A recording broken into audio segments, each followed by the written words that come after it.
രാമക്ഷേത്ര പ്രാണപ്രതിഷ്ഠയുടെ പേരിൽ കോഴിക്കോട് NIT ക്യാമ്പസിൽ സംഘർഷം. ഇന്ത്യ രാമരാജ്യമല്ലെന്ന പോസ്റ്റർ ഉയർത്തിയ വിദ്യാർത്ഥികളെ മർദ്ദിച്ചുവെന്നാണ് പരാതി. യൂണിയൻ പ്രതിനിധി കൈലാസ്, 4ാം വർഷ വിദ്യാർത്ഥി വൈശാഖ് എന്നിവർക്കാണ് മർദ്ദനമേറ്റത്. ജയ് ശ്രീറാം മുദ്രാവാക്യവുമായി എത്തിയ വിദ്യാർത്ഥികൾ ആക്രമിക്കുകയായിരുന്നുവെന്ന് പരാതി. മുഹമ്മദ് ഷഹീദുണ്ട്. ഷഹീദ്, എന്താണ് സംഭവിച്ചത്? പ്രധാനമന്ത്രി ഉൾപ്പെടെയുള്ളവരുടെ നേതൃത്വത്തിൽ നടന്ന അയോധ്യ രാമക്ഷേത്ര ഉദ്ഘാടന ചടങ്ങിന്റെ രാഷ്ട്രീയം വിളിച്ചു പറഞ്ഞുകൊണ്ടായിരുന്നു കോഴിക്കോട് NIT ക്യാമ്പസിൽ വിദ്യാർത്ഥികൾ പ്രതിഷേധിച്ചത്. പ്ലക്കാർഡ് ഉയർത്തി പ്രതിഷേധിച്ചു.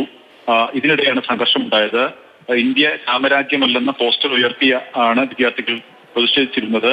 യൂണിയൻ പ്രതിനിധി കൈലാസ്, 4ാം വർഷ വിദ്യാർത്ഥി വൈശാഖ് എന്നിവർ ഉൾപ്പെടെയുള്ളവർക്കാണ് മർദ്ദനമേറ്റത്. ഇവർ പ്രതിഷേധിക്കുന്നതിനിടെ ജയ് ശ്രീറാം മുദ്രാവാക്യവുമായി കുറച്ച് വിദ്യാർത്ഥികൾ ക്യാമ്പസിൽ തന്നെയുള്ള ചില വിദ്യാർത്ഥികൾ അവിടെ എത്തുകയായിരുന്നു, പ്രതിഷേധ സ്ഥലത്ത് എത്തുകയായിരുന്നു. അവർ പ്ലക്കാർഡുകൾ വലിച്ചു കീറുകയും പിന്നെ ആക്രമണം നടത്തുകയായിരുന്നു എന്നാണ് വിദ്യാർത്ഥികളുടെ പരാതി. ഇപ്പോൾ കുന്നമംഗലം പോലീസ് അവിടെ എത്തി ക്യാമ്പസിലെത്തി വിദ്യാർത്ഥികളുടെ മൊഴി എടുത്തിട്ടുണ്ട്. ഡീൻ ഉൾപ്പെടെയുള്ളവർക്കും വിദ്യാർത്ഥികൾ ഇപ്പോൾ പരാതി നൽകുകയും ചെയ്തിട്ടുണ്ട്.